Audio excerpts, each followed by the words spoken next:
Welcome to Joe's Astrology. If you're new to my channel, please subscribe to see many other charts just like this and breakdowns that I do. If you're not new to my channel, then you're probably sick and tired of me saying welcome to Joe's Astrology. But it's an ingrained habit, so that's what I'm going with. So this is Wayne Dyer. Wayne Dyer, if you don't know him, he's a spiritual teacher.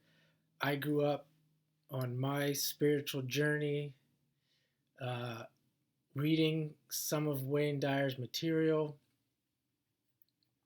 and watching a lot of his videos. And let's just start with what makes Wayne Dyer a spiritual teacher as far as what we see in the astrology. And we do have the birth time for him, so he is a Pisces rising. So right off the bat, we could say, okay, Pisces, spiritual teacher, ruled by Jupiter and Neptune. And since we're looking at the rising, let's just look at the midheaven. Midheaven, Sagittarius, again, ruled by Jupiter. So what's the midheaven? The midheaven is his career. So we can see that part of his career will involve teaching. So right here we have, so we could say loosely Pisces, spirituality, and midheaven Sagittarius, teaching. And then let's go to the sixth house. And in his sixth house, the house of work, he has Neptune in Virgo.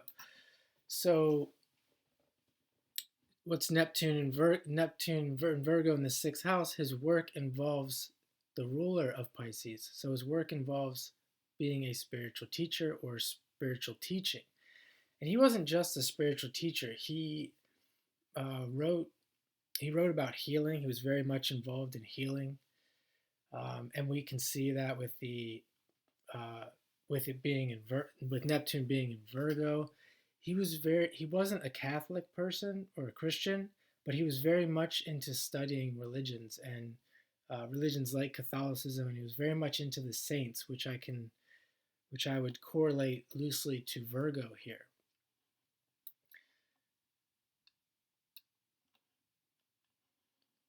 And then let's take a look at some of his more basic astrology. Well, move to Jupiter. He has Jupiter in the first house, and it's in Aries, it's a fire sign, and it's in the Sagittarius decan. So here we have Jupiter in the first house, where when planets are in the first, the fourth, the seventh, or the 10th, it's been said that they are more powerful. I have seen that in my practice for sure. So we could loosely say this is a Jupiter person. It's almost like having a Sagittarius rising, or just having a strong Jupiter presence. With Wayne Dyer, strong presence of being a teacher.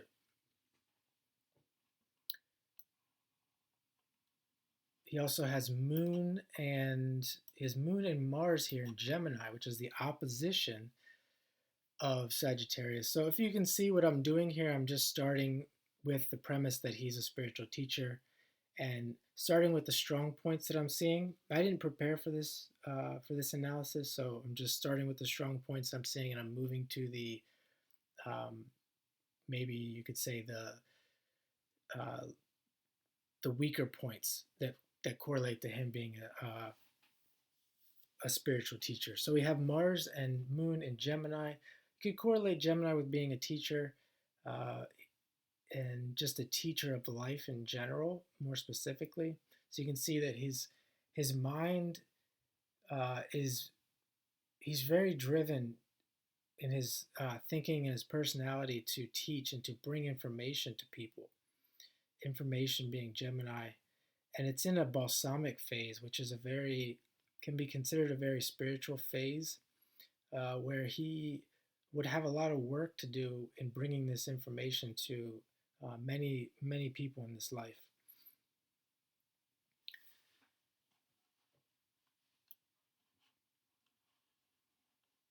And then let's see, we can move here to his south node in the first, which I kind of skipped. It's moving it's moving away from that Jupiter. So you can see Jupiter is coming from that south node again, where he's coming from. It's really bringing that Jupiter into the picture.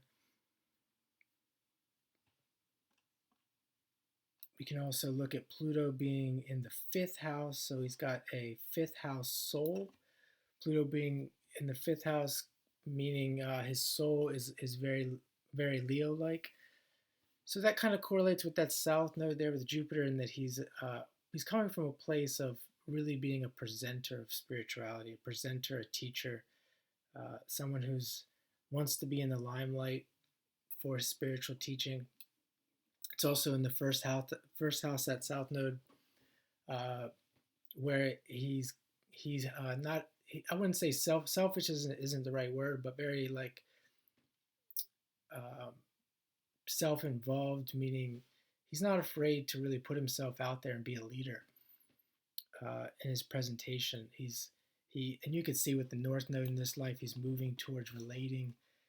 It's almost as if he may have spent a lot of time as a loner, doing studying and researching in a previous life, or even in this life, and now he's bringing it. He's trying to relate the concepts, you could say difficult, complex concepts. He's trying to relate that to life and to other people in this life with that North Node in Libra. Some personal notes about him: he has Venus in the fourth. People probably see that he cares about the public, the moon and Cancer being the public, and Venus in the fourth again was having a planet in the fourth. It's a strong point, and Venus being money. This is a guy who's probably accumulated a lot of money, which I'm going to get into next. With that Venus though, he was a big family guy. He had a really strong family. I don't know how many kids he had. I think he was married his whole life to one person. That could be wrong, but it's been a while since I've studied him or read his books. He's got that Mars Venus conjunction there, so he's got a lot of dynamic energy and passion for what he does.